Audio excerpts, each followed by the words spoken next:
呢個節目當中含有大量懶音、中英夾雜、政治唔正確嘅觀點，話題咧係絕對偏鋒嘅。唔啱聽嘅話，記得咧 send 俾你啲 friend 聽下，到底有幾咁難聽。我哋節目開始啦。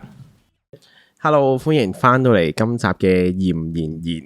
好難讀啊！呢個係因為係鹽言言，係呢個係有啲尷尬嗰啲，我都唔知點改啊。但係你係女人進鹽，咁我嘅進言係啦，咁所以就又一齊傾偈，所以係個言咯，係咯，佢唔知啊，會唔會好奇怪呢個名？好似細個玩嗰啲急口令咯，細個最憎玩急口令啊！你中唔中意玩？掠到飛起，因為我講嘢係好慢啊，同埋跟住嗰啲字太密咧，哇咁樣咯，讀唔到。我係會打晒劇，我最憎就係嗰個咩入實驗室撳緊一定緊急計啊！好難啊，分唔到啊！我即係亂噏咯，係咁依咁上下就算。啲同學好中意玩，因為以前細個係就係玩呢啲㗎字嘛。係啊，咁快啊！你講得咁你獲得啲乜嘢咧？唔係咯，冇啊，所以我就係咯。係啊，點解我哋今個月我哋兩個都生日喎？生日快樂！生日快樂！生日快樂！生日快樂啊！生日大快樂！生日大轉字頭啊！大生日。係啊，轉字頭都 OK 嘅，反而就係咯，都幾踏實，即係我覺得過咗個生日，我而家喺心裏邊係 OK 嘅。我係耶穌嘅生日咯，因為33歲啊嘛。我都唔知呢樣嘢係咪真係好鬼佬喎？但係咧，啲人問我幾多歲，我就講33，跟住佢就話just like Jesus。跟住我係喎，因為耶穌係33歲死嘅嘛，33歲至38歲死啦。anyway， 但係咁大嘅呢個 range 係啊，因為你太耐年前都唔知個時間係點樣判斷。但係 anyway，但係我覺得33歲應該係一個好嘅歲數咯，因為我睇咗我嘅 astrology 係 it's a good year。好，咁所以大家都嚟緊都會係一個好嘅開始，最緊要個感覺好咯。因為 before 30歲之前咧，我每一年我都覺得嗰個生日係唔係好對路。真係㗎？你有啲咩覺得唔對路啊？即係嗰個感覺係有少少覺得，好似硬係嗱，唔知點解啦。我生日嗰個月咧，我特別窮啊。咁你今個月咧？今個月有錢剩咯。哇！money 呀，咁點解嘅？係有啲咩？因為今年，所以今年就33係真係好年。30歲之後，我覺得我係感覺好啲嘅。我30歲嗰時好似識咗你啦嘛。我唔知有冇分享過，但係我覺得30歲嗰年嗰個生日開始咧，我覺得揾得返自己多啲咯，或者我知道自己多啲係邊個咯。好似喺嗰啲中式嗰啲係講一個10年一個10年咁樣噶嘛，可能係啱啱佢轉運。雖然我唔識啊，戴翻頭盔先，俾個頭盔我。我嗰個10年嘅大運係，你啱啱又講耶穌，但係又講嗰啲八字命理。但係我嗰個10年大運係從29歲開始咯。我係9歲起運嘅人嚟㗎。因為有講唔知有冇知道，有啲人係7歲起運，有啲人6歲起運，有啲人係9歲起運，所以就唔同嘅年紀咯。我哋個小主角喺咁鏡頭前面好搞笑。咁咧話説咧嗰日咧，我哋生日咧就一台慶祝啦，大家都係8月之星啦。我哋好奇怪啊，真係6個人都係。係啊，我覺得姐姐擺低個蛋糕問邊個生日啊，全部生日。即係有啲姐姐都好嘅，佢會話姐姐一個蛋糕。係啊，我唔使我哋全部人都生日，好正。嗰日咧其實生日咧，嗰日食晏咧，我哋咪有講開一個 topic，而 which is 其實我係想今日好想再問你再 deep 啲嘅，因為嗰日咁多人，我唔知你想講幾多。就係話説，我今年對於你嚟講喺 social media 上邊係你嘅是非之地。我覺得係啦，我唔知啊。其實我由細到大都好多是非㗎嗰日，我係是非，即係是非係圍繞住我咯。咁所以純粹係 from現實生活中變咗去網絡世界，我覺得。但係你話今年係特別多、特別大係真嘅。我哋不如俾翻少少 background 我哋嘅觀眾啊。咁我哋你係咪應該經歷咗好多？但係最大嘅應該係咪2次啊？最大嘅係2次，亦都係我覺得我冇 expect 過嘅嘢。上埋網媒喎，記得帶都係。係啊，嗱，講第一次先啦。今年年頭啊，第一次咧就。我嗰陣時仲咁啱同啲朋友喺度講緊話，喂，有個人咧上咗連登啊咁樣啦，即係我哋識嘅其中一個KOL 上咗連登咁樣啦。跟住之後我話好彩冇人話我啫，因為你 sort of 你上得連登都係你紅咗你先會上連登咁，我哋啲 nobody 就唔使上連登。我係認同嘅，即係你問我咧，我覺得自己紅唔紅咧係唔紅嘅，因為未上過連登，未上過連登，即係我係用呢一個對我嚟講做指標嘅。係啊，由細到大即係一接觸個 KOL 就話，你有冇上過連登？有上過連登先至係真係 KOL 嘅。係啊。咁所以我可能依家係啊，你真紅，真紅係啦。咁就有一紮 hate 咯。咁事緣係因為接咗個 job，跟住啲人就覺得好煩啦，即係一嚟唔中意嗰個品牌，然之後覺得好 hard sell 咁樣。咁 to be honest，嗰個品牌的而且確係比較 hard sell 嘅，但係我覺得我都接受到嘅程度咯，同埋即係。嗰個 content 都係我 create 噶嘛，咁同埋我覺得即係我自己過咗自己有關咁，所以 OK。咁跟住之後有下一個 hate 咧，延續落去嘅咁啱嗰兩三個禮拜咧，就接咗另外一個 job 咧，就係我會同其實我係唔覺意，我唔係 job 嚟嘅，係咁啱有 KOL 做 post 咗一個粉餅嘅 post 咁樣啦，大家都知啊，你應該。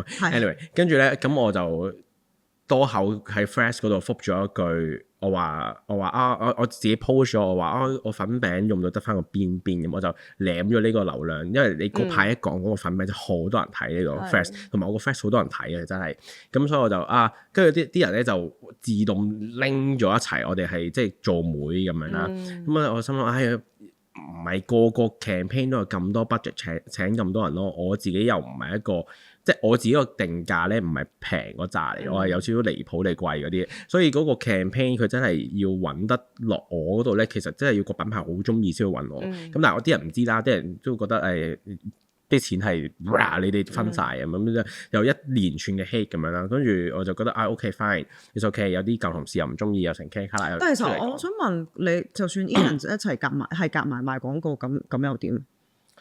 即係其實究竟係咯？點解啊？係啊，即係係咪唔得㗎？係咯，點解佢哋會咁大反應？即係你有冇睇過佢啲留言？其實有冇諗過點解佢哋咁大反應？我覺得如果你問我，即係個反應最唔好嘅話，應該就會覺得係點解要夾埋？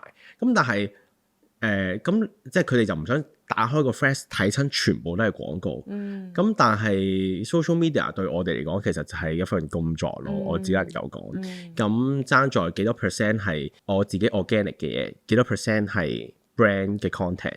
咁解咯，同埋其實如果你講嘅話，呢一種有少少似咧嗰啲平時嗰啲女仔咧，見到男朋友個電話有女仔，佢哋一定有路嘅，即係幻想多咗，即係其實你哋根本唔係夾埋噶嘛，但係佢哋就幻想覺得你哋一定有嘢，你一定係夾埋。同埋to be honest，你 beauty 嘅 post 有得邊個人會即係講出嚟嘅 authority 得幾個人啫嘛？講真，即係我好榮幸地覺得自己係其中一個啦。我覺得你係嘅其中一個，即係喺 Flash 入面咯。係啊，因為你都真係首先你本身真係一個化妝師啦，你又識得真係化得靚啦。咁所以我又覺得一定係有權威性，即係我會睇你咯。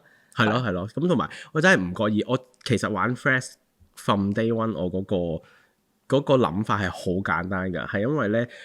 我身邊啲朋友太多人係加拿大人啦，佢哋講英文啦，就算佢哋香港人都好，佢哋唔 prefer 講中文。咁我哋好多時講嘢都係講英文，跟住咧我做嘢好多時都要講國語啦，講中文啦。跟住我啲中文係好差，即係廣東話係勁差。我有一次咧係去茶餐廳，諗住嗌 ABCD 咪有啲餐咁樣，我睇咗個唔知乜鬼啦，我就知我當啦。椒鹽豬扒炒烏冬，跟住我讀逐個字噔出嚟。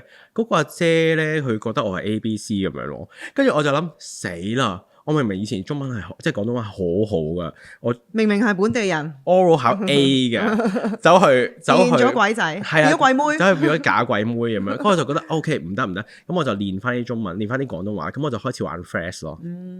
我純粹係咁嘅啫，其實。咁點知？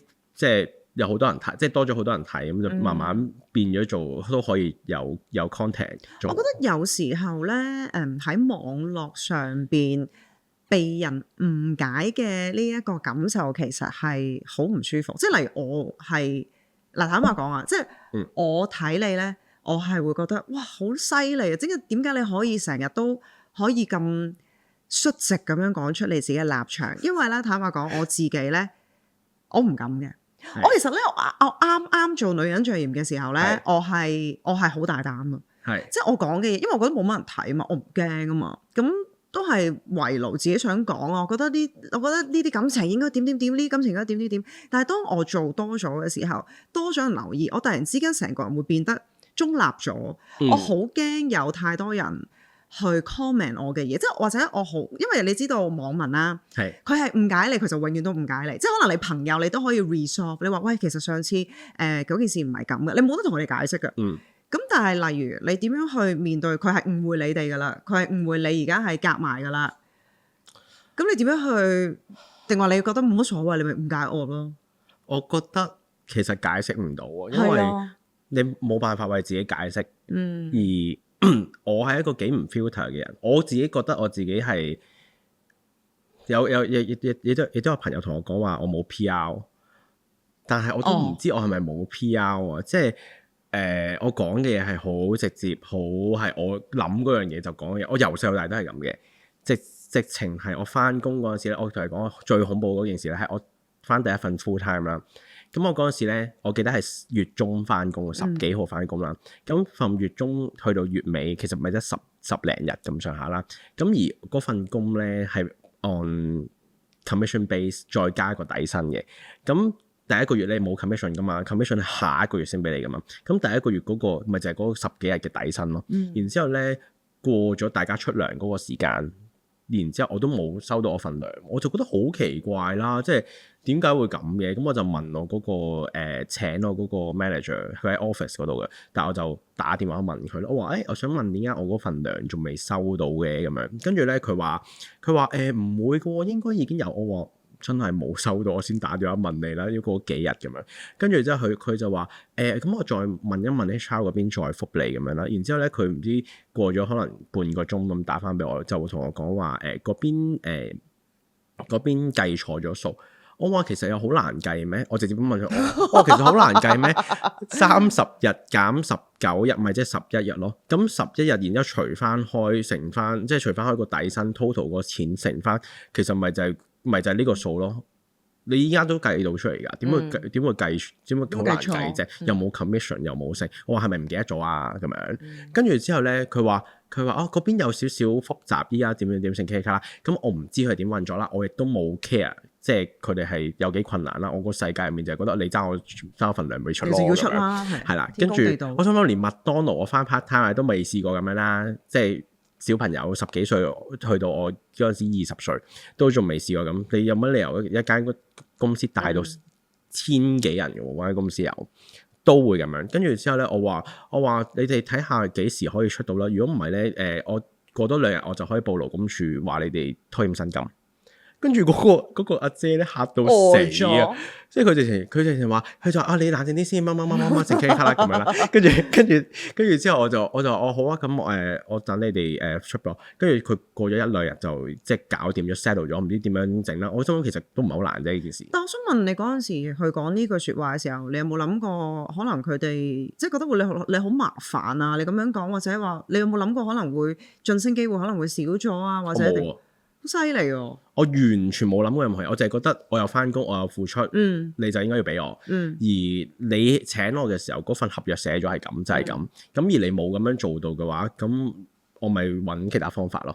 即係我就唔想再受委屈咯。咁我想問下，你去講呢樣嘢，即係最主要係令到自己受委屈啦，同自信有冇關係？我真係問題嚟嘅呢個，同自信心有冇關係？即係可能會唔會係？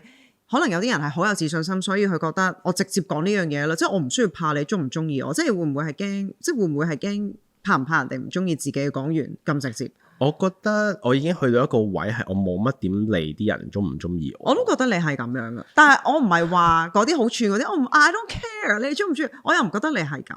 但係我覺得你係真係似一個好中立嘅。如果你唔鍾意我嘅話，sorry 我都冇辦法。我覺得你係呢一種咯。我好中意嗰個人，即係愛情上面啦，我好中意嗰個人，而我做咗好多嘅改變，嗰個人都係唔中意我。咁我就知道其實我點改變都冇用，我只能夠做我自己咯。我愛情做到啊，朋友上邊直腸直肚，唔知點解我都係對我嚟講係都係一個難關。但我我都會有少少嗰啲咁嘅打個底嘅，即係我話sorry 咁樣問可能好怪，即係我可能會咁樣，啲人就會覺得你係。你咪就係 no offence 但係 offence 嗰啲 friend 咯。sorry，我好好奇問呢樣嘢咁啊，即係我會係呢咁嘅人，但係即係熟得我耐啲嘅人就會知道，其實我係你真心想問，真係想知咁解咁樣咯。但係我覺得我喺 Threads 嗰度嘅我咧，啲人有 comment 過就話，即係啲朋友即係真人識嘅朋友，佢哋都話：哇，你好 spicy 喎！你係 spicy 啊！就算 even 我識咗你，我覺得 spicy 啊！可唔可以有啲例子啊？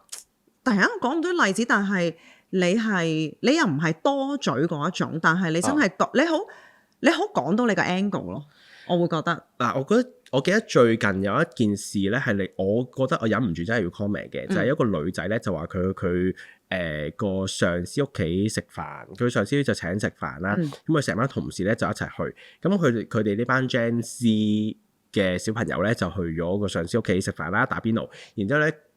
佢哋又問使乜嚟飲，佢個上司就話唔使啦，嚟到乜都有㗎啦咁樣。咁點知去到咧就唔知得啲好難飲嘅嘢，佢唔啱飲嘅嘢啦。跟住之後啲嘢食又唔啱食，定唔知乜鬼啦。跟住總之咧佢就喺度秒晒啦，就覺得哇我已經唔想嚟㗎啦，仲要即係食埋啲咁嘅嘢，飲埋啲咁嘅嘢唔啱口味。咁不如唔好咁啦，咁樣成傾下啦。跟住我就忍唔住我就諗咗陣，我 comment 咗，我同佢講，我話其實咧，你去得人哋屋企，你都要帶定少少禮物去，都要即係都係 gesture 啦咁樣。即係我唔知依家嘅人係咪會咁，但係我自己去人哋屋企，如果我預咗係要去一個 gathering 又好，或者 housewarming 好，我一定會帶禮物。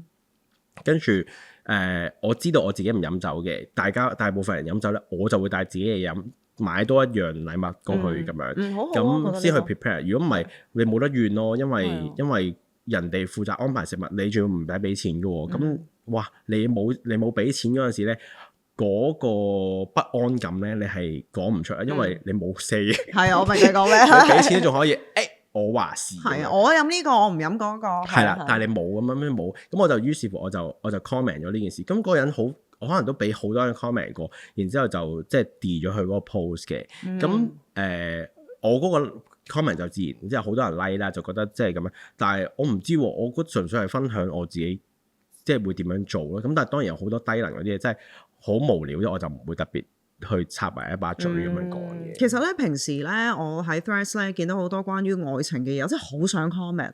但係咧，我都可能準備想，可能我即係準備想打一兩個字嘅時候，諗緊我個腦咧自然有好多嘅嘢會飆出嚟就。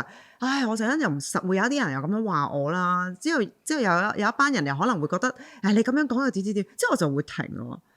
但係我好想克服呢樣嘢，講咪講咯，但係我就驚。咁你覺得我今次7月呢單係我都想準備講咁大嘅公關災難係我累積以嚟 spicy character to the top 引嚟嘅嘢啊，定係我真係抵死？抵死就梗㗎啦，真係啊？唔係，我覺得係坦白講，我覺得係累積嘅。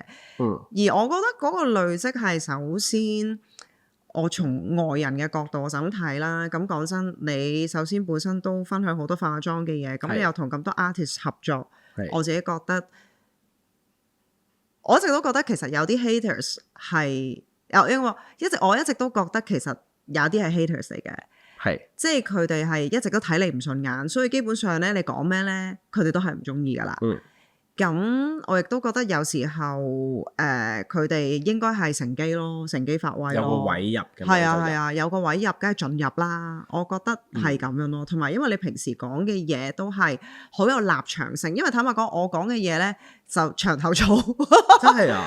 咁唔係，我覺得 it's a good way，因為其實我咧係想令自己立場性啲，因為其實我圍內自己咧都好，因為你都好 judgmental 嘅。真人係非黑即白㗎嘛。係啊，但係我一出到嚟咧，突然間就想變一個大好人。而其實我喺40歲呢一個關口，我係希望可能好似首先第一步，可能好似你咁先啦，即係大膽少少嘅 comment 咪 comment 咯。即係我而家未 get out 到一樣嘢係如果好多人攻擊我。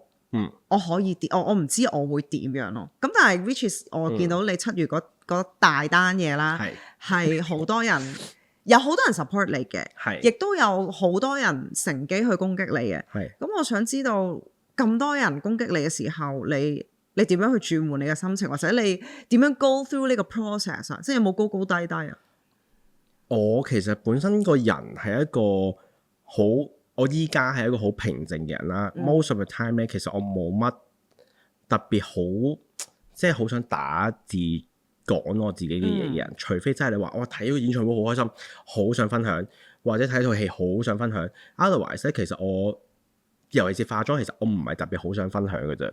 除非真係可能 potentially 可能有個 job 嘅，或者真係有可能真係因為工作而分享咯，工作而分享啦，或者係有人 DM 我問咗個好無聊嘅問題，我忍唔住好想秒佢嘅，我就會喺個 Threads 嗰度大做文章去秒翻佢，但係我會轉咗做佢唔係好覺嘅感覺啦。我唔知可能佢最後都講，anyway, 但係我瞓醒嗰陣時咧，即係因為頭2日咧係好 positive 㗎，係 positive 到你嚇親你係冇諗過，哇！連環球週報咧，環球交報都有人 comment 話個妝好靚，我就覺得都係咪真係咁順利咧個人生？但係即係你唔可以咁諗啦。但係真係我本身係好滿意嘅，而兄弟們咧，即係阿先生程生嘅兄弟們咧，喺唔識我嘅情況之下，佢哋係一班普通直男啦。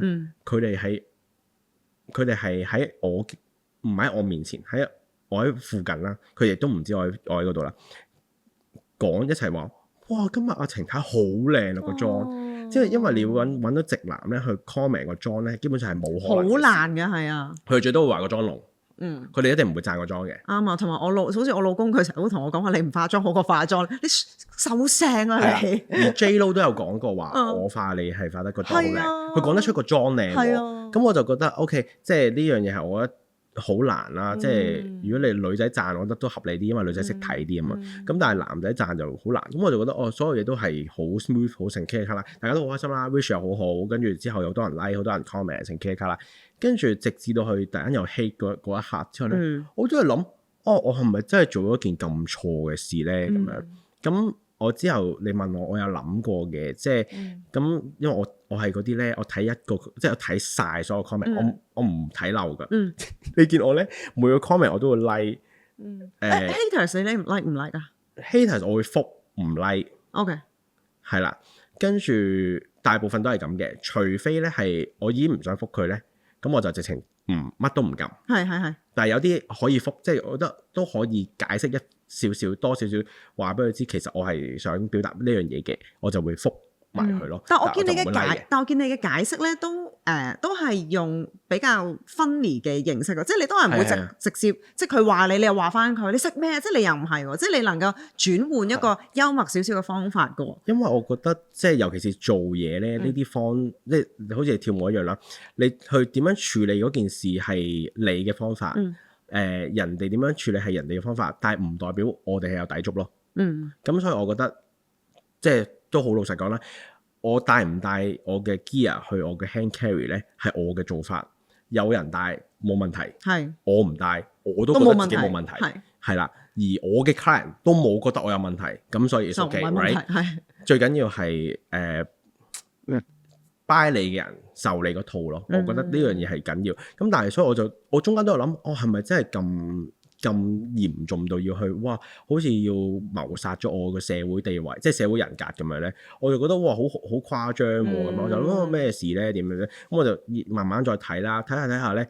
咁有啲人有作下啲故仔啦，我覺得佢哋作故仔又話咩？我一再知你哋有 collab 啊乜 cha， 又攞翻以前啲嘢嚟講，係啦，又攞翻以前啲嚟講啦。跟住又話最搞笑咧，就話我收20萬去化呢個妝，我心諗好想化咁又點咧？就算收20萬 ，sorry 啊，即係香港咧係冇人俾呢個錢嘅，即係當年徐小姐結婚10萬已經係天價，冇人會俾10萬。20萬唔會咯，冇可能咯，黐線咁正嘅，但係佢作呢一個嗱，歐洲有機會嘅，英國都有機會，但係可能而家係 Kim Kardashian 嗰啲啦嘛。因為我識有個英國 London 嘅化妝師咧，佢係收緊15萬化一個妝，化一個妝，齋化完就走噶啦，冇其他嘢嘅。咁點解化完之後係會真係變成點啊？好靚咁樣，都係靚到，都係好，同埋好認得係嗰個人化嘅咁樣，即係有呢啲價，但係香港冇啊，所以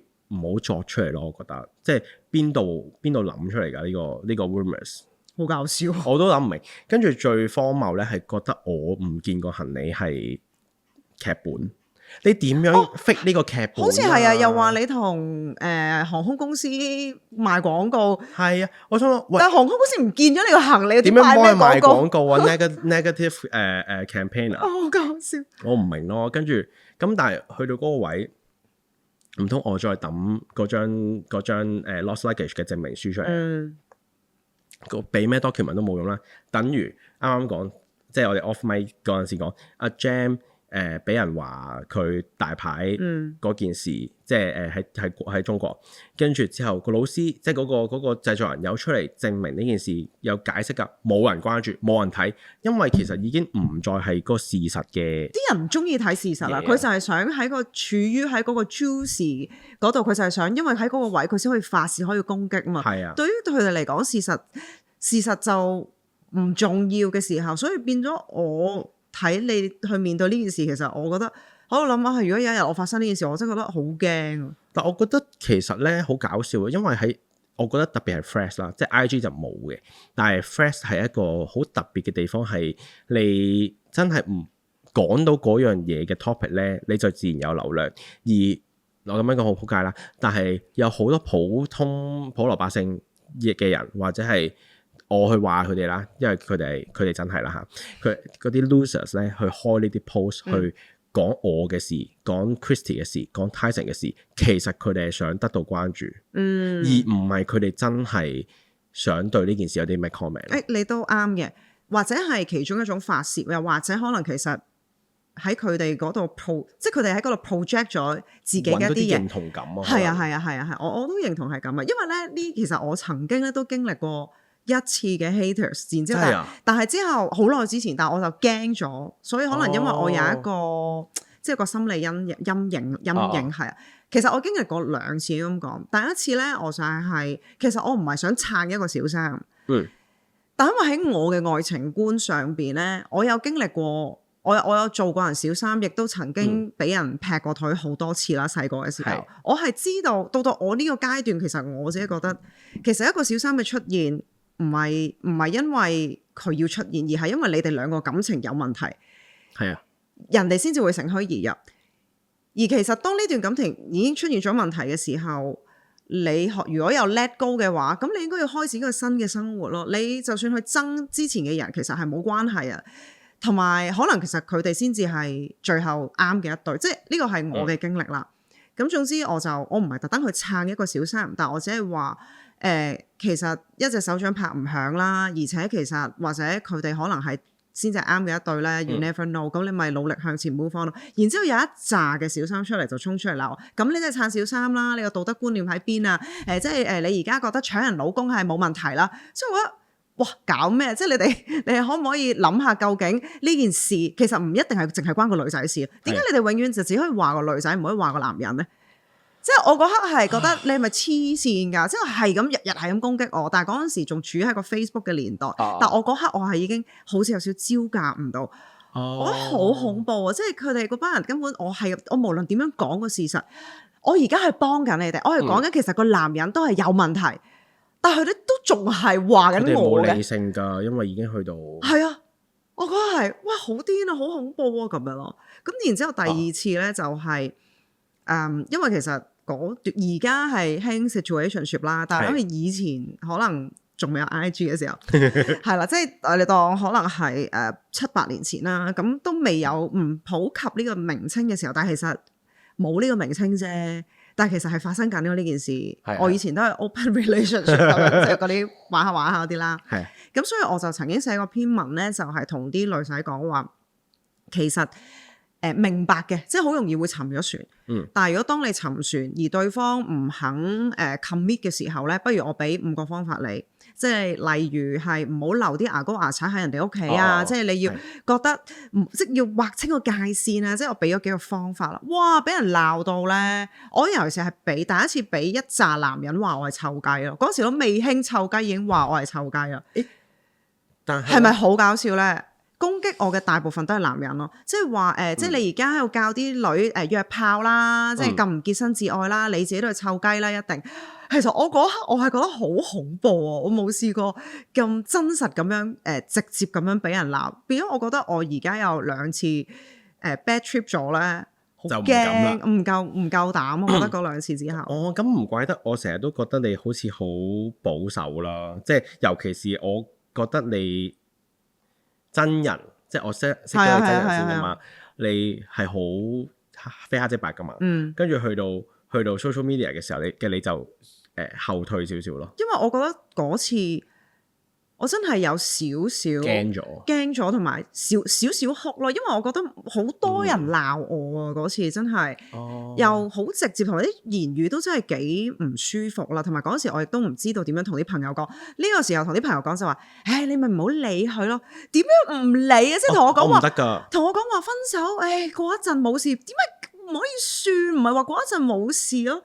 呢個攻略咧，我第一件事咧，我就會睇個 comment 咧，到底係 personal 嘅 comment 定係件事嘅 comment。咁如果佢係攻擊我嘅，即係人身攻擊我啦，我就唔理嘅。你會唔會 delete 㗎？我睇下講咩，人身攻擊我就唔 delete 嘅。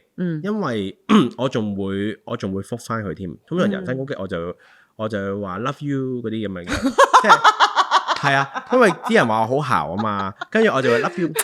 即係咁樣嘅，因為其實你可以做咩啫？你呢個轉化其實係好聰明，用愛去感化佢咯。一係，但係你都知我唔會真係 love 佢啦。係啊，但係我因為佢都招架唔到啊！你咁樣講係啊，我可以即係佢咁樣講，我可以點覆啫？我好難覆咯，講真。尤其是我之前咪 po 嗰條飲管嘅片嘅，啲人又話咁話，咁飲個可樂都又要倒落個杯嗰度，麻鬼煩乜咁，唔識就咁飲咩？即係好，即係其實佢都想攻擊我基啦，中意啜啦，係咪先？即係我覺得佢係咁樣啦。我心諗唔係 ，I don't like sucking， 但係我又好難咁樣講喎。跟住，所以我都只能即係呢類嘅 comment，我就真係只能夠用愛去感化佢咯。我嘅即係嗰個策略就係咁啦。咁如果嗰個人係攻擊我嗰件事嘅話，我就係睇下嗰件事係真係我做錯咯。咁即係我係好理觀，即係好理性嘅。我係一個好理性去分析嗰個 comment 嘅人嚟嘅。如果嗰件事佢話，譬如佢真係要同我討論，係咪要帶個hand carry 上去 hand carry 嗰度？咁我就會同佢真係討論啦。因為我入面有啲乜，咁所以咧就其實就唔得啦，或者真係太重啦，成 K 卡啦咁樣，然之後就同佢討論咯。咁如果討論唔得，咁咪算咯。咁即係你有你做法，我有我做法，大家各自安好，加油咁樣咯。咁有另外一啲咧，就係兜翻以前啲嘢出嚟講嘅，即係嗰啲狐狸標。一係咧就係嗰啲黑歷史攞翻出嚟講。嗰啲就擺明一直都係唔妥你、妒忌你嘅人啦，係嘛？但係其實咧，我睇過啦，有咁多，我唔可以話係狐狸標。佢哋所講嘅黑歷史咧，我睇翻咧，以前可能真係有發生過類似嘅 situation， 但係我睇到嘅同佢哋睇到嘅唔一樣。直接講啦，最簡單就係有個 comment 咧話我之前咧就揾咗啲同事咧出去幫手做 job 咁樣做我助手，然之後咧我就同嗰啲客咧傾得好開心，一齊笑我嗰個同事唔識講英文。跟住我就真係心諗，係咪傻㗎？我哋講英文你聽唔明，你就覺得我笑你，係咪低能？你又啱喎，佢又點知道你？佢點樣知先？你點樣聽得？點樣得出呢個結論先？你係自己幻想出嚟定點先？咁即係 from the beginning，你唔中意我啦，咁你先會咁樣作呢件事出嚟啫。如果唔係，即係坦白講，我對我請要揾助手又好，要揾人幫我手，我係好客氣嘅人嚟嘅。你係，即係我從來都唔會對幫我做嘢嘅人差，係因為我自己識，即係自己俾人對我好差，所以我係絕對唔會咁嘅人。所以由呢啲 comment 我就知道，你都係揾嘢講咯，因為態度嘅嘢你係喺一個冇辦法再拗落去嘅情況之下，你先攞態度出嚟講嘅。因為係同埋因為態度係個人感受嚟啫嘛，即係我對你嚴，但係你可以覺得其實我好乞人憎嘅。冇錯，係。咁所以態度呢啲咁 personal 嘅我就唔會唔覆。我就唔會理咯。跟住所以有機會可以依家咁，我就會攞出嚟講咯。但係我只係覺得明我嘅人就明咯。因為咧好搞笑，有冇聽過一樣嘢叫做生命靈數啊？生命靈數啊？係啊，生命靈數即係好文靈魂個靈啊？係啊。可唔可以解釋下呢？佢咧就話你嗰個出世嘅年月日咁樣啦，咁嗰個數字咧加埋出嚟咧，唔知一個總數同定唔知有4組數啦。你本身嗰個我唔知啊。anyway， 總之咧佢就話我去表達我嘅嘢咧，就好似一個智者咁樣，即係我想表達嘅係一個智者，而外界吸收到嘅嘢咧係好似一個小朋友 BB 咁樣，所以啲人其實聽唔明我講嘢。所以就好多時都會誤解咗我講嘅嘢，即係好似人類同狗仔嘅關係咯。點解俾指令佢都係唔明㗎啦？你只係就佢係啦咁樣咯。可能佢哋先係智者，即係有一種咁嘅感覺，所以我就決定放棄再解釋啦。因為其實唔明就係唔明。同埋我覺得你嘅 comment 係比較能夠用笑嘅方法去化解，但係其實我平時咧同大家玩嘅時候咧，我係 OK 嘅，即係任何笑話我都可以自嘲翻自己。但係唔知點解我去到一啲咁嘅 bad comment 咧，我自嘲唔到。即係如果佢直接話你真係好，你正臭雞，我唔知可以點覆啊！我會話雞好難做㗎，因為要人哋俾錢你發生性行為，即係都要技巧好好，或者真係好靚先得。我自己真係覺得做雞好難咯。好，去到策略4啦。策略4咧，我就會睇下嗰個人係邊個。咁睇下佢識定唔識啦。咁有一啲咧就係即係大部分都係假 account 啦。依家你知全部都開。定話假 account 唔覆咧？定話都唔可以唔覆咧？我覺得如果覆咗佢，佢會開心，我覆佢咯。其實我有一秒諗過，其實唔覆嗰啲 comment 係咪一個好嘅方法？但係我覺得，例如作為我係一個外人咧，如果你能夠抵禦到呢一關咧，我會好 admire 呢一個人咯。所以你好 admire 我。係啊，我哋過到呢個大關啊，大佬，好似講到人哋 cancer 過嗰一關咁。我覺得如果呢件事其實唔係影響到我個客咧，其實我冇嘢㗎。即係如果因為好多我見到全部好多都係即係假 account 覆我啦，細 account，跟住即係唯一有1-2個人係即係大啲咁樣，佢係用自己 account， 我都好佩服佢嘅勇氣啦。因為嗰件事根本就唔值得討論係啱定係唔啱，應唔應該嘅事。咁同埋就算 at the end of the day 啱唔啱，應唔應該都唔係 from 一個外人去決定咯。我自己覺得。咁所以我都好佩服嗰幾個人係用自己 account 嘅。但 anyways 我會睇個 account 係咩 account 啦。咁然之後，如果佢係識嘅人嘅話咧，咁我就會睇下同佢本身有冇交集咯。如果有交集嘅，我會解釋一下嘅。咁如果冇交集嗰啲咧，我就會 unfriend 咗佢算咯。因為保護自己嘅領土。因為你都冇必要留一個誤解自己人喺身邊咯。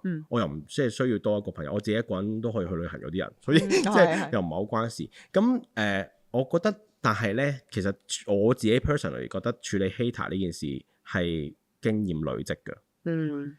所以我應該要多啲經驗咯。我經驗值而家係仲係好處女啊，處女。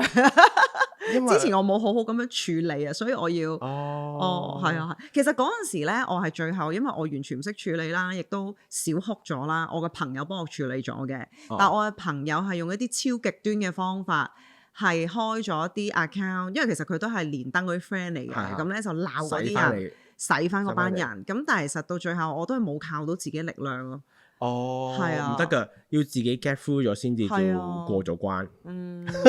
個道館個勳章仲未攞到，我未有啊，一個都未有啊，未升到呢啊。我可能都可以分享下我由細到大被 hate 嘅經驗咯。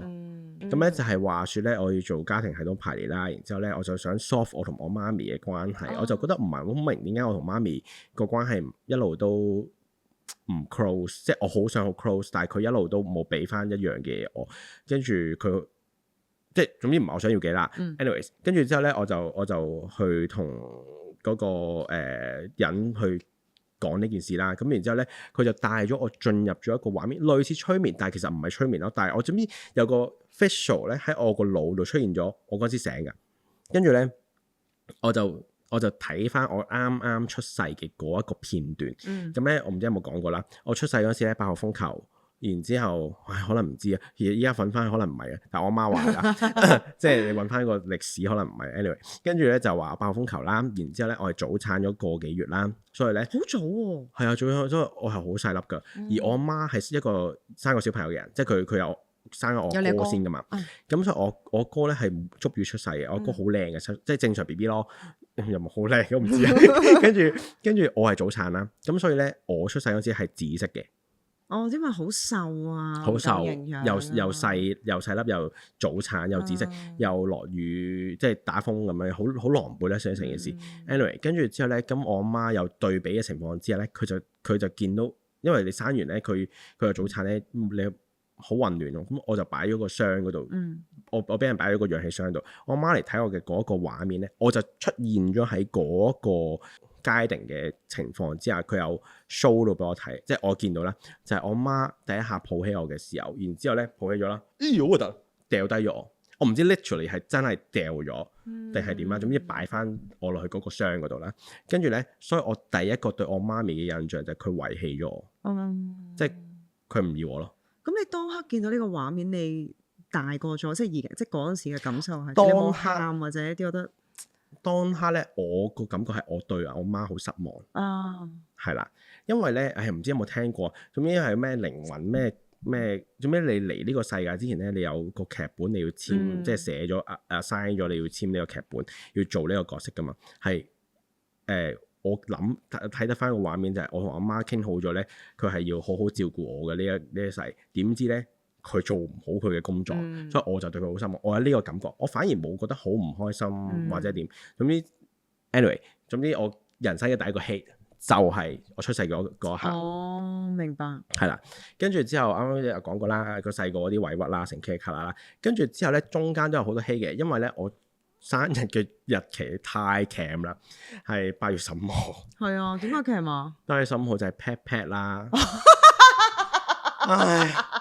8月15號就係 pat pat。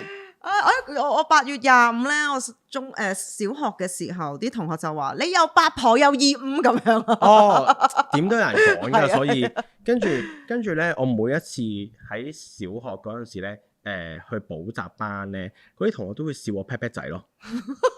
係好衰啊！跟住我就心諗，即係又係好多嘅 hate 啦，即係好似點咗，即係我連生日我冇得揀嘅喎，我仲早產喎，即係我嗰陣時唔知啦，但係我就都俾人 hate，咁我就覺得唉，真係一連串嘅 hate 啦。跟住我之前有講過我媽買牛仔褲嗰件事啦，又係 hate 到我爆啦。跟住所以我覺得人生已經遇過咁多嘅 hate 咧，其實有啲咩都唔係好挑戰到我咯。所以嗱，我可以講啦。我出世嗰個 moment 嗰個 hate 應該我人生遇過最大最嚴重嘅，應該係啦，因為你啱啱你係脆弱到咁，係啊，你真係嗰時真係一個嬰兒，諗住出嚟大展宏圖呢個世界度，係啊，點知就俾你一直都即係你第一個識嘅人類，應該就係你媽咪啦，一齊咗都7、8個月咁樣，係啊，但係竟然佢原來以貌取人，係啊，即係嫌棄我，如果可以遺棄佢，應該會遺棄咯。但係即係咁樣咯，咁所以去到之後咧，遇到啲 hate 咧，其實我唔係好 care 咯，因為我覺得嗰啲嘢好 minor，即係你都唔會有我媽傷得我咁深嗰刻。即係你問我依家有冇好傷心，我都冇覺得好傷心添咯。咁所以成個 process 咧，嗰2個禮拜好 epic 嘅hate 嘅事情上面咧。我個心情好平靜咯，係咪更加會解釋到點解你可以即係對於 haters 都有少少隨和，即係覺得冇所謂啊！我點樣都係我會照實講我嘅嘢，係咯，佢哋又唔係我邊個？其實都係啊！我想講咧，你講咗個重點啊！其實點解我會咁介意嗰啲唔識我嘅人鬧我咧？反而其實坦白講咧，我對於被拒絕咧嘅勇氣係高嘅，即係對於例如喺職場上邊啦，即係咁講喺職場上邊啦，以前我翻工啦，我總會有啲人係唔係特別中意我嘅，但係 I don't give a fuck，即係點解？可能亦都因為我嗰刻覺得你唔中意我冇所謂，但係總之我而家都係你阿姐，我做啲嘢你都係，我都係用實力取勝嘅，你都係要即係你都有啲嘢你要 go through 我，或者可能啲客無論點樣都好，即係入冇客唔中意我嗰日冇即係總之我喺人生上邊或者以前跳舞啦，都你知啲女仔好鬼多八婆嘢有時，即係嗰啲是是非非咧，我覺得冇嘢，因為我嚟我就係做嘢，我做好我自己嘅嘢，我拍籮柚就我亦都唔怕你話我，因為我覺得。明我嘅人就明，但係係咯，點解我會驚？網絡嗰啲你又放到咁大咧？係咯，我都想你頭先講一講，因為有人同我講話你靜一排啦，即係叫我潛一潛水啦，喺個 Flash 嗰度，我冇喎，繼續我淨係見到你去旅行好開心嘅嘢，即係啲人見到你有靜喎，係啊，跟住我每日都收到好多 comment，就同我講話支持我加油，成 K 卡啦，我好 appreciate 嘅，但係。我嗰陣時只係想旅行啫，其實，因為我覺得 at the end of the day 俾錢我賺嗰啲人，佢哋冇覺得我有問題，佢哋仲好欣賞我，其實就已經夠咯。係啊，因為我就係覺得，當你講你嘅立場，即係你係 demonstrate 到一啲你嘅 value 嘅時候。你先至會揾到尋找到一班有共感嘅人咯，即係如果我每一日都知道，喂大家咧要愛自己，大家咧應該要每一朝同自己講話，我做到㗎。其實呢一啲我媽都識講啦，係啊，其實呢啲係一啲好難嘅 content 嚟㗎，對於我嚟講，但係亦都係 easy mode generate 出嚟嘅，係即係啲 easy mode 嘅嘢咯，係啊。咁但係你講呢啲一定啱啊嘛，唔會有錯啊嘛，純粹係。係咯，我諗我試下諗下點解我會嘅，反而係真係會擔心陌生人。我覺得第一步要唔好動搖，係啊，你對自己嘅信念咯。係啊，啱啊，你講得啱啊，你講得啱啊，係啊。但係你問我有少少動搖嘅，因為太多啦啲戲，所以你有一刻會諗下，究竟其實我係咪下次我唔係做錯啲咩化妝品咧？係啊，即係我又真係有諗過，我係咪做錯啲咩咧？但係你問我覺得我做得最錯嘅嘢，其實我係冇俾佢哋睇，即係冇俾 Christy 睇咗嗰條片先至 po 咯。呢個我有同佢道歉嘅。哦 ，OK，佢有冇即係之前一出咗呢單嘢，佢有冇啲咩？佢一路都冇乜反應啊，但係我之後又同佢講，我話sorry 啊，我覺得搞咗好多麻煩俾你哋。跟住佢話其實你都唔使咁自責，因為我一開頭睇嗰條片，其實都唔覺得有啲咩問題。咁但係即係學你話齋啦，只能夠嗰個水機，我個狗嗰個水機，即係佢話只能夠即係諗就係我可能累積咗太多野火嘅人去，即係我個人好太野火，跟住啲人想辣我呢把火咁樣咯。佢都講得啱嘅。同埋我覺得我覆得太多人係真嘅，即係如果我一開頭冇覆，即係齋鋪完之後咧，有啲人自己 comment 咧，其實就會好啲嘅。因為可能無論係咩人都好，講下，大家冇人講，冇人即係因為我益咗佢哋啊，係啦即係如果我冇覆嗰個 post 咧，其實佢可能within 1-2萬人睇嘅啫，我覆咗之後變咗10萬人睇，跟住之後程生覆完之後更加多人睇，50萬人睇，100萬人睇，即係咁樣咯。所以好睇下點樣處理。但係你問我之後會點處理，我應該會睇下有冇嘢值得分享先再分享。我又覺得我中意睇你分享，所以唔好停啊。但係我想問你過咗今次之後有冇？有啲咩 insight 或者你有冇啲 brand 會特別覺得中意你多啲啊，或者覺得哇呢個人真係好麻煩啊咁樣？我呢度要去 announce 一件事啊。OK， 結婚唔係講，我都想啊。嗱，結婚嘅話我講清楚先啊。如果結婚我要公開大肆宣傳，大肆做一個大 event，即係結婚嘅話咧，個老公一定係靚仔。Otherwise 我都唔會覺得係唔靚仔。Otherwise 唔搞。唔係我覺得係咁嘅，即係呢個世界就係一個即係你幫我，我幫你，互相幫助嘅世界啦。好聽啲講，唔好聽啲講就係你有利用價值，人哋就會用你啦。咁的而且確有好多品牌呢1-2年係靠近咗我好多嘅。我都見到好多。係啦，而我係覺得有啲奇怪嘅。我會咁樣睇嘅，因為我係一個咧，我會成日都記得翻當我乜嘢都唔係嘅時候，對我好嘅人。當我同埋你都係嗰句咯，啲人就係永遠都講啦，當你乜都唔係，啲人都對你好，就真係佢哋係真係對你好嘅人。而當你成為咗某樣嘢，係啊，而啲人先至行埋嚟嘅一啲人咧，你要小心嗰啲人。咁而嗰啲品牌由我發生咗呢件事，佢哋行開咗嘅嗰一步開始咧，我 mark 低晒。佢哋會再揾我做嘢咧，唔好意思，5倍價錢。即係唔會唔做，但係就唔做，但係你要為你自己做出嘅嘢負擔咯，付出你個嗰個結果。同埋即係我覺得 at the end of the day， 你如果一開頭有 question 我嘅時候，我都要 question 翻你。即係世界係一面鏡嚟㗎嘛，你冇能即係你唔能夠話啊，你係好嘅時候，我哋就黐埋你，唔好輸打贏要，冇㗎。其實呢個世界唔係咁咯，我自己覺得，因為我都係講過，我覺得我算係一個好正直嘅人，而我對於對事情嘅嘅睇法，我個世界觀就係非黑即白。我冇 bad list 嘅話，已經係好難得㗎啦。即係我會咯，即係你問我有啲 brand 我係會。我明你，我明你呢樣嘢，我明你呢樣嘢。我覺得 even 就算可能我自己，如果發生啲咁嘅嘢，可能我都會。你敢唔敢啊？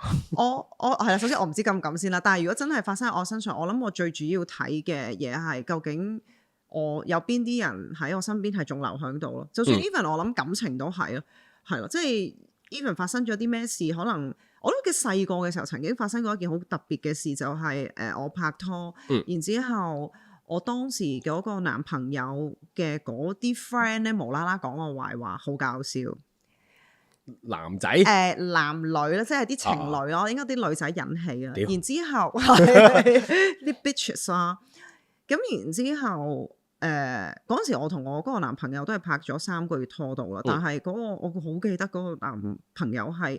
同啲兄弟講，幫連埋啲咁嘅人，你哋唔好再咁講佢。我係覺得哇，好感動。呢個係嗰個誠信同嗰個忠誠，同埋佢嗰個了解自己，佢知道其實佢唔係搞事。你哋亦都唔好咁樣去講佢嘅時候，我覺得呢一個原來就係其中我一樣知道，我係需要一個咁樣嘅男人，我需要一種咁樣嘅朋友，需要一啲咁樣嘅事發生喺自己身上。我覺得即係對於你嚟講，應該都係咁樣咯。係啊，即係我係有 hate 嘅時候，我真係好想俾個男人攬住。我唔係想講，我講忠誠啦，我明你講咩，係即係有一個人會接得住你嘅感覺咯。咁當然依家冇啦，但係我覺得品牌都係咯，即係就算發生呢單嘢，可能如果有某一啲品牌都係出嚟會撐你啊，又唔係佢出嚟撐你嘅，但係總之佢係願意繼續同你合作，同埋有幾個有係咯，所以我會覺得呢啲先至係真正中意你，同埋真正知道你個 value 嘅係俾到啲咩嘅人嘅品牌。我同一個客做嘢咧，跟住我問過佢之前發生一件公關災難，佢點樣處理？佢同我做法完全一樣，即係我有少少 reference 佢啦，但係佢淨係 bad list 咗添。但係我覺得我都會咁樣做咯。即係如果嗰陣時我跌咗落谷底，人哋覺得佢谷底啦，我自己唔覺得。跌咗落谷底嘅時候，佢都遞翻個橄欖枝俾你嘅，嗰啲先係真係欣賞你嘅人。我認同。係啊。係，所以有一個品牌，我好開心，下年會同佢哋合作。Oh my god！ 你係會幾時 announce 嘅呢樣嘢？我未知啊，我哋仲未簽嘢。其實 OK。係啦，但係好，咁我哋就嚟緊多啲期待啦。冇錯。咁，咦？我感覺到咁樣之下咧，我得出咗個結論就係，其實我個人生好似係先苦後甜，可唔可以咁諗？你係咪啊？即係in general，你經歷咗，係啊，係啦，day one 啲咩遺棄咯，係咪啊？你係啊，day one 已經係經歷啲咁過分嘅事，你係先苦後甜。你而家都係算甜，都即係享受準備。因為行大運，因為33，因為係享受緊29歲開始行大運，唔好意思。但係你覺得咧？你會揀？有得揀，你會點揀啊？我啊，先苦後甜定係先甜後苦嘅人生咧？嗱，趁你諗嘅時候咧，我要同大家分享下我做嘅功課。咁我就喺我嘅 IG 上面咧就問咗觀眾們咧，到底你會揀先苦後甜定先甜後苦嘅人生？咁咧得出嚟咧，大部分人，我覺得我哋 Asians 咧都真係偏向同一個諗法，就係先苦後甜嘅。咁佢哋就普遍嚟講咧，就話甜完再苦咧，再落天，即係有一個天堂落地獄嘅感覺，好難受。但係sorry。甜完再苦再落天堂好難受，所以會寧願先苦後甜，係啦。跟住有好多人就會話因為先苦後甜咧，就會好珍惜之後你得到嘅好事。跟住亦都有講話，主要係講珍惜啦。跟住咧有啲人就講話失去咗先知道有啲咩係重要嘅，咁所以都係珍惜嘅嘢啦。但係咧有另一批人就會講，佢話我要所有嘢都係甜嘅，全甜全糖，全糖都唔該，American sweet，thank you， 即係個甜品要全甜，同我哋食嘢一樣。我食嘢就係先全甜啊，全甜要全部都好味咯，容許唔到一樣唔好食嘅嘢，唔係少少甜啊。冇錯，有一個人咧就話一定係先甜嘅，如果咧先苦嘅話就一定會苦過，但係咧先甜嘅話之後未必一定會苦。佢好 positive。先甜之後變咗咩苦？OK，即係佢覺得自己未必會遇到苦嘅事咯。我都好想係咁。OK。係啊，咁佢話有啲人就話睇情況咯。咁如果做嘢咧就會先苦後甜，但係如果食嘢就會先甜後苦，因為有啲嘢要趁熱食。Foodie 冇錯，咁所以你覺得咧？你覺得點樣係？幫自己賣廣告先，突然間諗起呢一句，係就係若要甜必須落鹽。我係女人長鹽。太好啦！呢個 tagline 太好啦！女人長鹽。係我覺得如果我 think back 我覺得我嘅愛情係先甜後，唔係先苦後甜嘅愛情係咁嘅。愛情係先甜後苦。係因為我細個嘅時候真係經歷太多渣男啊，自己又未開竅，嗰陣時真係腦筍都未生埋。我係真係經歷好多傷痛，流咗好多眼淚，先成為今日嘅自己。係，但係如果我覺得我嘅人生咧，而家 think back，我會覺得係其實我係有少少先甜後苦嘅。我覺得好似係嘛？即係我上次訪問你嗰個事業咧，你真係做咩都係一下做到喎。即係同埋全部都係你 take initiative，唔係個環境逼你。我覺得呢樣嘢已經係先甜後苦咯，因為你自己掌握住嗰個波啊嘛，你決定到嗰件事啊嘛。咁你而家眼中見到我苦海緊嘅係乜嘢？我覺得你唔係好苦喎，其實即係未苦，冇咁甜咯。嗰個人生可能你會，個個都講 mid crisis，但係 I don't know， like 到底係咪真係要做到大家講嗰啲嘢？可能其實都唔係咯。我覺得我自己係最想做嘅就係開心，就係因為你個 podcast 搞嘅原因，就係希望冇錯俾多啲快樂大家。我覺得我自己係有少少先甜後苦，係因為其實我細個嘅時候，我唔係有錢人屋企啊，小康之家啦，即係好普通超普通屋企。普通嘅家庭係啦，因為小康之家係有錢人嚟嘅，唔係係有啲錢嘅，少少即係普通家庭啦，有爹哋媽咪有我獨女啦，咁可能資源又比較多啦，因為自己係集中啲，係啦。咁我覺得原來細個嘅時候係真係大個咗先知道，原來屋企人一直都係咁照顧自己啊。我覺得我係過山車嘅，我一開頭好順利，想做咩嘅嘢都做到。中間呢，我25歲遇到我人生第一個，我覺得因為點樣？我覺得點樣定義為先苦？即係有個苦呢，係你有一種你做乜好似做乜都冇用嘅感覺，嗰種無力感先至叫做苦。嗰一個先叫苦咯，即係少少嗰啲 loss 嗰啲唔算。少少。我嗰陣時25歲呢。遇到我人生第一個關口就係我想轉工，然之後我跌埋心水嗰間公司一定請我，所以我哋已經裸辭發晦氣唔做本身嗰份工。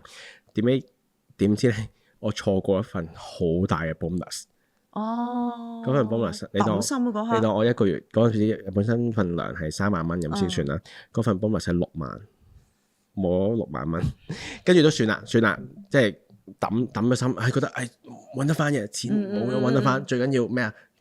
最緊要我要型咯，唔係要型啊，係我嗰陣時公司唔俾我放大假，最緊要放假，最緊要我冇即係我維護我權益咧，都係from day one 開始都係覺得冇理由我冇得放大假咁樣，即係覺得冇理由咁對我咁樣，即係咁樣啦。跟住之後咧冇幾耐，可能過咗1-2個月之後咧，我爸cancer，一 check 就已經係末期咁樣，跟住我就覺得哇！呢個世界咧啲嘢冧晒，即係你真係有一種咧，你有咩能力你都係黐唔翻嗰個地球翻嚟嘅嗰一種程度。咁所以我先至覺得嗰個係真係一個苦喎。咁之後我就苦咗大半年咁樣啦，好迷茫啦，跟住做乜都好似你冇得揀嘅情況之下，先至叫真係我遇到嘅嗰個苦咯。係啊。咁嗰陣時處於嗰個苦，你覺得嗰個狀態係點樣㗎？我覺得，終於都到我手啦。唔係啊，因為真係你覺得有陣時其實唔係樣嘢都係你想要嘅，咁但係去到有陣時有一啲咁大嘅難關，你問我係咪好大難關？其實實際上唔係真係好難，因為佢又冇，即係我爹哋冇叫我俾醫藥費，即係冇叫我幫手冇食，冇其他嘢，純粹係嗰個感覺係好唔一樣咁解啫。即係我亦都會將啲感覺放到好大嘅人嚟噶嘛，咁所以我就覺得哇，呢個世界已經終於真係唔係我想點就點嘅嗰個情況咧，咁我就覺得我開始要收皮啦。即係我真係要耷低頭慢慢做好我要做嘅嘢，我先至可以攞得翻我想要嘅嘢咯。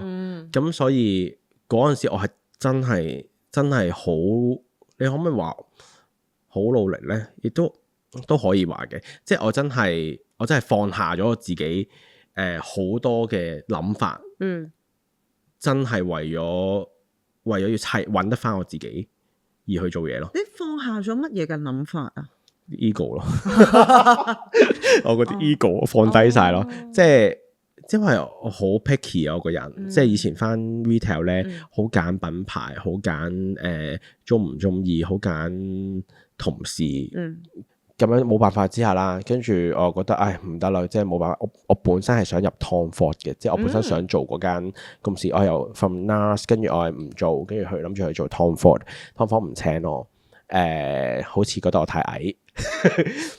但係你都其實唔係真係唔似喺 Tom Ford 做。但我嗰陣時係西裝頭靚仔仔，係佢哋嗰啲 look 嚟㗎。佢哋本身係請我，但係因為我得罪咗佢哋前個 trainer，所以佢冇請到。你似係喺好歐美，即係 Tom Ford 都歐美，但係似係再型啲。係啊，係啊，冇咁官仔骨骨。冇錯。跟住之後，我去咗做 Shiseido。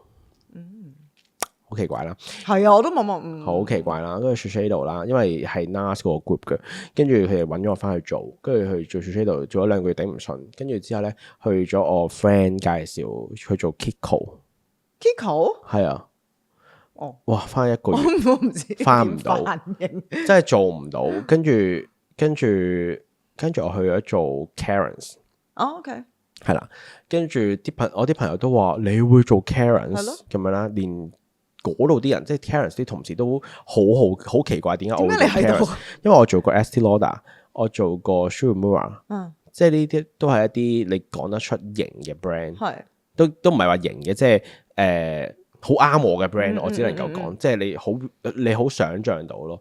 跟住所以我就覺得 OK fine 都做啦咁樣，咁但係我覺得 OK 我即係。冇辦法啦，因為真係我要揾得翻我自己，要有錢咁樣，跟住佢哋又俾嗰個錢咁樣就揾咗我做，跟住好彩做咗半年左右咧。Charlotte Tilbury 嗰陣時嚟香港，佢哋英國嗰啲headquarter 嘅同事嚟請人就請咗我。嗰陣時係你 apply 㗎？嗰陣時係佢哋周圍打電話去問唔同品牌嘅人有冇興趣，跟住我。Clarins 嗰啲同事咧話：喂 Daniel， 呢個 brand 一定好啱你做啊！你一定要去見咁樣啦。跟住之後我話 OK， 好，咁我試下啦。咁我就咁掉咗個 email 過去 send 咗個 resume 俾佢咁樣咯。跟住之後我就去咗 in， 跟住好無聊啊！即係我係覺得啲嘢翻嚟，即係你有睇到係咪打麻雀嗰個啊？阿劉德華咧打麻雀嗰個咧，啲牌甩晒，係啊，呢個啲牌甩晒，跟住啲牌翻嚟嗰個感覺，我有翻嗰個感覺，因為咧我去過 interview 啦，傾完半個鐘偈，我同嗰個artist 傾咗半個鐘偈，傾完半個鐘偈之後咧，佢就叫我去做 makeup test，我過程中一句説話都冇同我 model 講過，冇介紹 product，冇成，我就係化完之後咧。過咗1個禮拜，佢哋打電話俾我，個 agency 同我講話，佢哋想請我做佢哋嘅 lead artist。跟住我話翻嚟啊！即係哇，朋友你翻嚟啦嘅嗰種感覺。因為我嘅目標咧，我當時嘅目標好簡單，就係我25歲想做品牌首席化妝師。咁你達到咗？我喺25歲迷失咗人生，26歲成功咗。係啊，咁樣咯。咁所以呢一個係。小苦後甜咯，係嘛？食一啖屎咯，食一啖屎先咯。咁如果係咁啊，如果我講我跳舞啦，我覺得我跳舞係有甜苦甜嘅。如果你咁講，甜苦甜係因為其實我覺得我啱啱一開始跳舞嘅時候咧，我係屋企由唔支持去到都有資源，佢唔支持，但係有資源，即係嗰啲留飯俾你啦，去到咁晏，即係會令到，因為其實啱啱學跳舞，即係啱啱做跳舞，好窮啊，真係，係啊，即係阿媽都係用熱血嘅喎，好熱血啊！即係又成日一定係唔知，總係有啲公司啊或者排舞師嗱，Bonnie，我咧就有一個 MV，咁就俾啲經驗你，咁咧就冇錢嘅，就多謝，係啦，咁我就做咁樣啦，嗰陣時係啊，咁就會咁樣啦。我係比較，即係我係上一代嘅。尾班車係啦，然之後我接住去新嗰班，我係有少少，我覺得個 timing 好似唔係好啱咁樣，即係當我已經練好咗我嘅 style 嘅時候，突然之間呢個世界轉 style，我真係頂點算咧？即係覺得大家覺得自己好靚啊，學生大家好少，你會覺得。唉，點解個時代唔係即係呢個 timing 可以咁差嘅？時不如我，真係啊！然之後後來就開始興 social media 嘅時候，我又覺得如果我之前一早做好嘅話，即係如果應該咁講，如果 social media 喺最紅嘅時候，係喺我跳舞最高峰，即係講緊再此前啲時候，少少其實我諗都應該會好好，開得會好好咯個頭。咁但係嗰陣時當 social media 興嘅時候，我已經差唔多28、9歲。咁但係自己有 downhill 緊，我覺得哇，點解所有嘅 timing 都可以咁差嘅？即係由我跳舞係末代啦，即係同埋因為我上2集都有講過，當我真係出嚟做演唱會嘅時候，啲歌聲已經越嚟越曳，咁變咗你可以發揮嘅都少咗好多。係應該講以前因為以前而家係越嚟越矮係啦，我以前嘅歌聲越嚟越高，好高，咁所以我嘅發揮好少。而家嘅細路好幸福，因為而家嘅artist 係真係 talent 嘅人就會出嚟唱，咁佢哋都一時睇高度，一時唔睇啦。咁我覺得佢哋機會大咗，同埋而家 social media 你成日拍片，即係你都會紅啊。就算你跳得唔好，點都好 ，nobody 都紅唔到。Exactly。咁我突然間覺得，點解我所有嘅 timing 都可以咁差嘅咧？點解我永遠都好似係爭少少？即係我覺得好唔開心咧。有段時間係會咁，然之後，但係我覺得。終於有翻你頭先講嗰個甩到牌，咪叫甩到牌？係甩到牌，啲 friend 翻嚟啦。甩到牌咧，真係去到贏咗 World of Dance 啊！覺得哇，真係甩到牌啦！恭喜你係第六名，係啦，世界第6。覺得呢一個係世界第6，即係我覺得呢個叫做終於叫做尾聲甩到牌。然之後，我覺得到最後我冇諗過，當我喺 agency 做咗幾年，因為鋪嗰啲愛情潮文啦，即係俾人鬧嗰啲啦，亦都因為咁樣，所以建立咗自己嘅女人像業啊嗰啲 page 啦，又好似坐翻 social media 嗰條船嘅時候，又覺得又好似真係翻嚟喎嗰啲嘢。突然之間，我一直都以為自己 timing 唔啱，所以我都有一刻喺度諗，究竟 timing 係咪自己創造嘅咧？我覺得係啊。我覺得除咗愛情啊，係繼續講。愛情真係強求唔到，愛情係做任何嘢都強求唔到，因為我為咗愛情做咗好多事情都失敗，所以我就面對咗現實，依家就沒有愛情。Anyway， 但係我覺得事業應該話你去擺你出嚟呢個世界嗰度呢，其實你係可以控制到好多嘢。我本身唔信㗎，但係呢，我真係覺得我出咗嚟之後呢，呢個世界係跟住我想點就點咯。你覺得點解？即係有啲咩係可以令到你有令到個世界可以咁樣跟住你？你做對咗啲乜嘢啊？你覺得？因為我揾到真係有價值嘅人去欣賞我，即係唔係個量嘅問題咯。因為譬如其實老實講啦，有5萬個人 follow 你，有幾多個人肯俾錢你啊？其實可能得10個，同 whereas 我可能得5000個人 follow 我，但係我有100個人俾錢我，嗰樣嘢已經爭好遠，所以我真係需要一啲好 solid、好重視我嘅人，而肯俾幾千蚊我去化一個妝，講咗出嚟添嘅人，即係肯去信任我，好似 Bonnie 咁，我幫你化妝，你係一句説話都冇問過我知點化。我係離譜到 wedding 都冇試過妝，有冇搞錯？你話唔使試嘅？唔係，你咪我記得嗰陣時，我記得係咁樣嘅 pre-wedding。係啊，你問我冇 reference 定唔知你話咁樣，我 OK 咯。咁 pre-wedding 完咗好滿意，之後我就問你wedding 使唔使試妝？佢話唔知，大家都唔得閒。哦，咁唔試咁 OK 咯，咁唔得閒就佢話即係我將你就我唔試啊，冇時間試，咁唔緊要啦。即係但係因為真係好靚，咁所以我係真係但係講俾其他新娘聽嘅時候，pre-wedding 同埋 pre-wedding 你都冇試過妝，我話冇啊。但係真係好信任你，我唔知啊，因為我覺得試呢樣嘢已經係一個唔信任嘅感覺。但係嗱，老實講，你已經俾人 refer 㗎啦，即係我啲客已經係 refer 翻嚟㗎嘛。咁你已經俾一個人 refer 得，你都係信你個 friend，你先揾呢個人㗎啦，係咪？咁然之後你揾得呢個人。如果你都仲要唔信佢，即係你唔信埋你個 friend 喎，係，咁所以或者無限上講啦，咁講。但係我覺得我好慶幸係喺我呢一個需要人支持廿八九歲嘅呢個時段開始咧，係真係識咗或者揾得翻好多 my people，即係。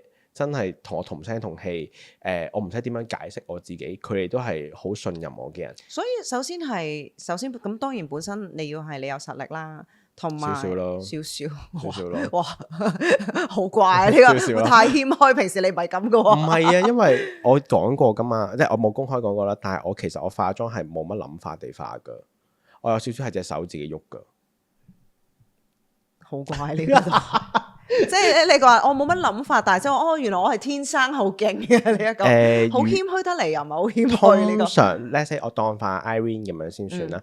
Irene 佢可能第一次去見我即係我第一次幫佢化之前咧，佢有俾過佢條裙我睇佢着咩衫。之後其實咁多次去約我咧，基本上係都唔記得咗 send 衫俾我睇啦。冇 send reference 嗰啲裝俾我，佢當刻俾你睇，坐低嗰一刻，佢先俾我睇大概。會想點？我現場話嗰條裙係點，跟住我就即刻幫佢做，然之後就每一次都係好中意、好滿意。你係 true artist 啊，所以其實你咪有實力咯。你係可以跟隨住嗰一個嘅環境啊、衫啊，同埋跟住最重要係跟住我個樣去走啊。即係例如我係大細眼啦，你係能夠將我即係根據我個樣去攞翻個平衡咯。即係尤其是當你，因為我跟你學過一個簡單化妝班啦，私人嘅，我應該係都俾突然之間好大膽無啦啦嗰陣時，唔知我覺得你化得好靚，就我聽你諗佢教我化妝嗰陣時，我記得你好似未開私人班，我有即係 low key 地，low key 係嗰陣時你pinpoint 咗我，原來我左眼係低過右眼，然之後你就幫我。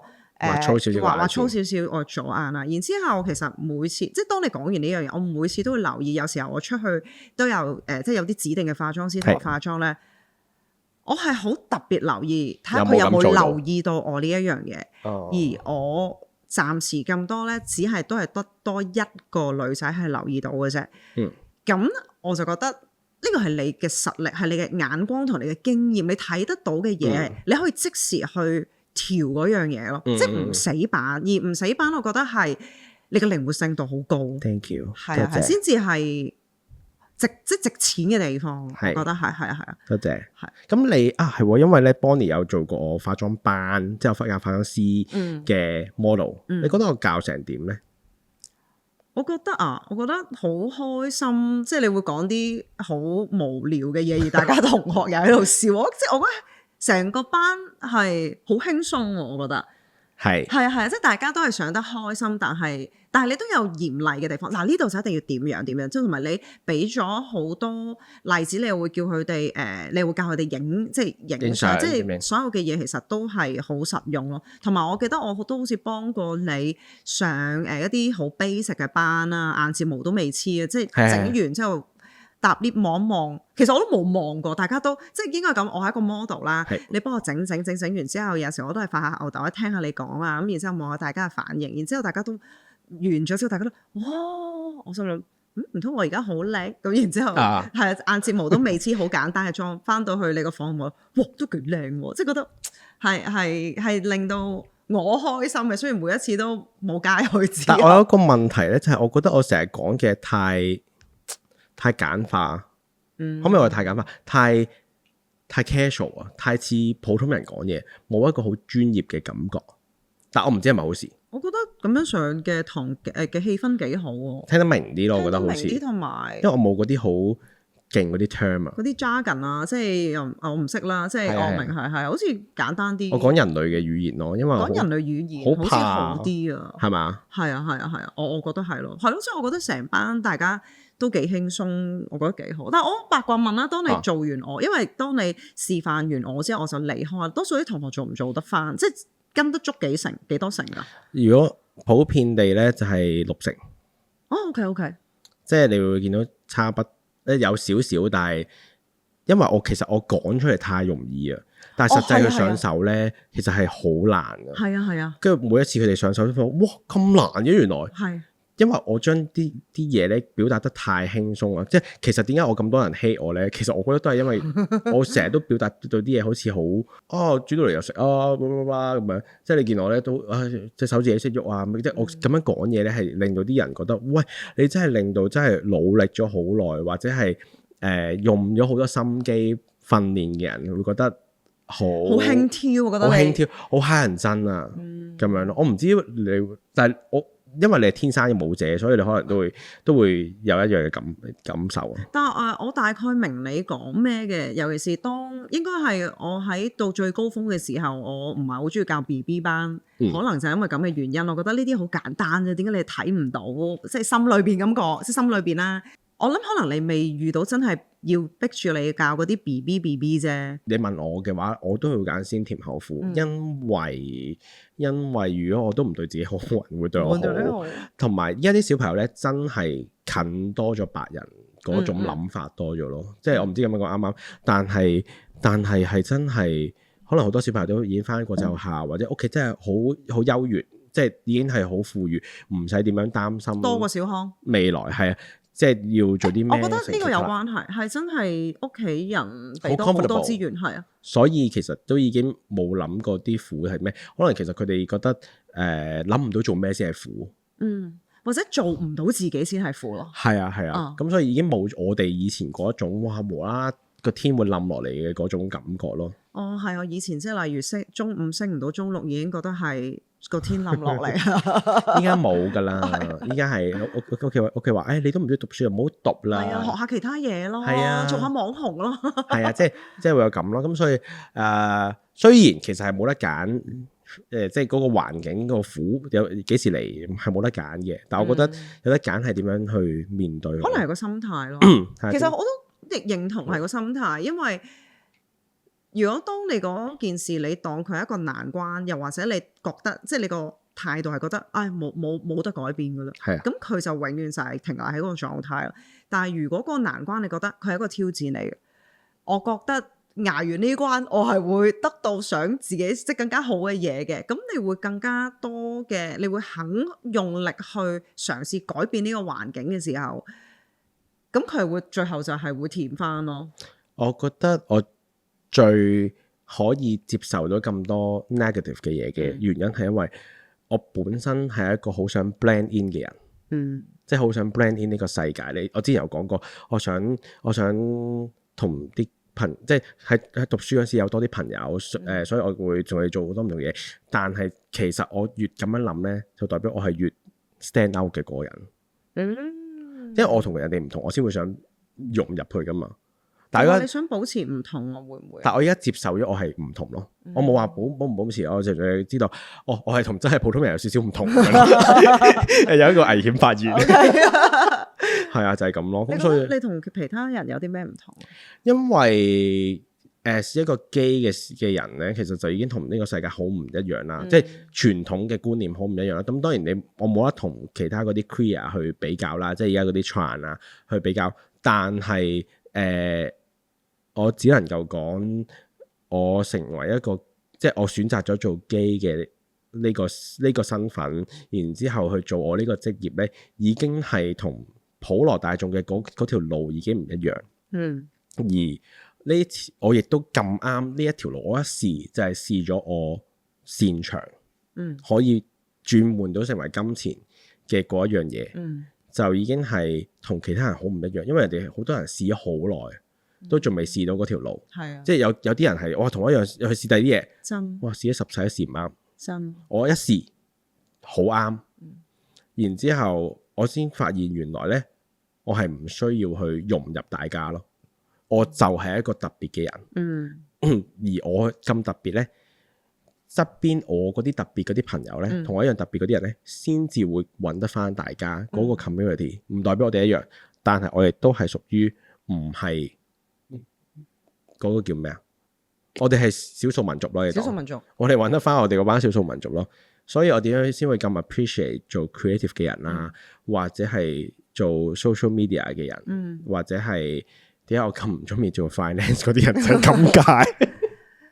點解？但係點解我有時候我算唔算都係異類啊？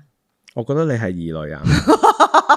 但係點解有時候我覺得做異類有啲驚嘅？但我覺得你就係怕咗成為異類咯，有少少。我 blend in 咗啊嘛，變咗地球人。你好似太想 blend in，係啊，而你覺得 blend in 會 work， 我知道 blend in 唔 work，所以我冇繼續 blend in， 而我都係嗰句咯，我就係覺得最多咪就係死，最多係俾人上網鬧你啫，最多就係死，同埋再慘啲就係一個人死，that's it。但係其實你都係一個人死啊，所以最多其實都真係只係會死，所以冇乜事，最多就係會咁樣咯。所以 at the end of the day， 係 fine， 算啦，最緊要死嗰陣時上到新聞唔好太核突咯。即係首先最好唔好上新聞啦。係上新聞嗰陣時嗰張相唔好太核突。得啦 OK 啦，揀個好啲嘅方法啦。係啦，咁就 OK 咯。即係唔好哇唔好啦。即係我絕對唔會係嗰啲俾人欺完之後走去跳樓死咗嗰啲人嚟㗎。即係因為好樣衰啊！呢件事係因為最後嗰張相好核突啊，真係好樣衰，同埋你就會俾人灌咗咗一個 You are fragile 嘅嗰一個 title，我就完全唔想咯。咁係咯，同埋不過呢個小 V 運啦，我都 kind of 信嘅，就係我都有聽過，其實如果你去自行了斷咧，喺一個世界法則裏邊，其實。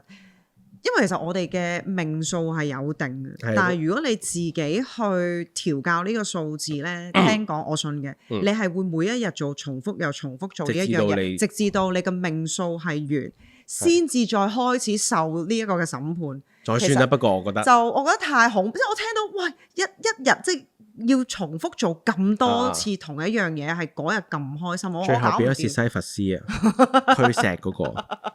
我唔得啊！我真係覺得，我諗我點樣都唔會揀呢條路。咁我祝 Bonnie 嘅生日願望就係希望你可以接受唔 brand in 嘅自己。係啊，我需要多啲嘅自我傾偈，即係要去係咯。我諗首先要自己接受咗自己，原來真係有啲唔同。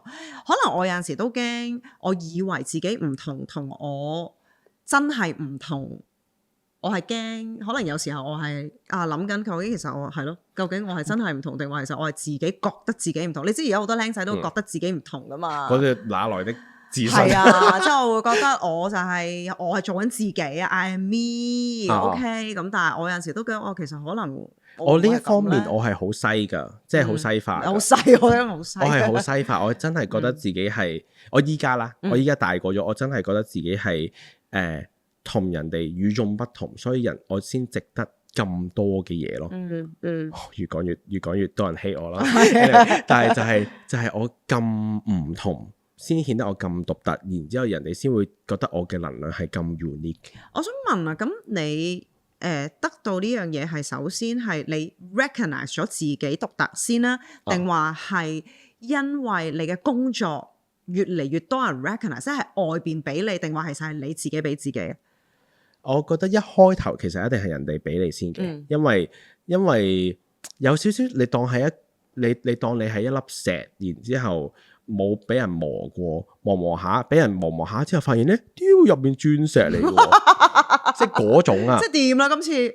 但係我自己好難去搣開自己噶嘛，你搣開自己咪爆開咯，咪就係唔靚咯。咁但係呢個人哋磨，我自己覺得啦，我都要經過咗人哋去磨下我，跟住之後話下俾我知，哇，其實你係好靚嘅喎，乜，即係唔係佢個樣啦，即係個內心都靚，皮膚靚，好靚，皮膚好靚，跟住先至會有呢樣嘢。咁所以我覺得有少少係要你身邊嗰班人係咁咯。所以其實我依家其實好揀咧，我會遇到啲咩人咯，即係唔係每一個人我都會同佢哋會繼續有交流，或者係會同佢哋做嘢，或者會成咯。我係 lucky one，因為我哋都係獨特嘅。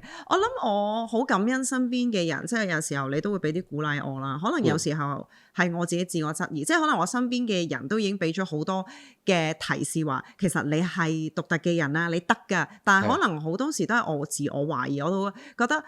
可能都係最 basic 嗰啲啦，我雖然而家都係盡量練習啦。人哋讚你嗰一日，哇，好靚喎！真係喺邊度係？多謝，即係係啦，我就係努力緊啦，即係哇，你 World of Dance 第6，哇，好勁喎！多謝，即係我就都係咁啦，即係係啊，即係我諗我要再勇敢啲去相信自己去 take 咯。但係呢個 process 原來都唔係個即唔容易咯，即係都係嗰啲啦，分手嗰啲就係咁訓練 number one 啊！